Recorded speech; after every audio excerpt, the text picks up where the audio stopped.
இனிமே அவன் யாருக்குமே எமோட்டே போடக்கூடாது. சிஎஸ் ரீசெண்டாக ரேங்க் இறக்கியிருப்பாங்க, எல்லாருமே ரேங்க் புஷ் பண்ணியிருப்பீங்க. அதே மாதிரி தான் நானும் ரேங்க் புஷ் பண்ண போனேன். ஃபர்ஸ்ட் 2 மேட்ச் ரொம்ப நார்மலாக போயிட்டு இருந்தது. இந்த கருப்பு சோக்கா பையன் என்ன நினைச்சான்னு தெரியல, பட்டுன்னு எமோட்டை போட்டு விட்டுருவான். யார் என்ன பண்ணாங்கன்னு தெரியல.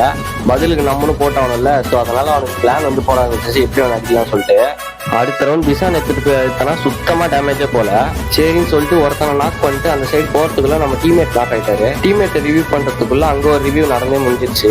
சரி நானும் கூட வேகமாக போய் ரிவ்யூ தடுக்கணும்னு சொல்லிட்டு ஏறிட்டேன். ஏறி பார்த்தா ஒரு அக்கா ரிவ்யூ பண்ணிட்டு அதே ரிவ்யூலாம் பண்ணக்கூடாது அப்படின்னு சொல்லிட்டு மண்டையை உடச்சு படுக்க போட்டு அங்கே ஒரு எமோட்டை போட்டு விட்டுருப்பாங்க 2 பேருக்கும். டீம்மேட்டை சொல்லி வச்சுக்கோங்க சொல்லிட்டு அவங்களுக்கு வார்னிங் கொடுக்கும் போது பின்னாடி நம்ம டீம்மேட் வந்து அடிச்சு நம்ம மண்டையை கட்டி விட்டுருவான். அந்த எமோட் போட்டவன் நம்ம டீம்மேட் டேரக்டா அவன்கிட்ட ஃபைட் எடுக்க ஆரம்பிச்சிருவாரு. ஸோ நானும் கொஞ்சம் டேமேஜ் விட்டு எமோட்டை போட ஆரம்பிச்சிருப்பேன். ஆனாலும் எனக்கு சாட்டிஸ்ஃபை ஆகல.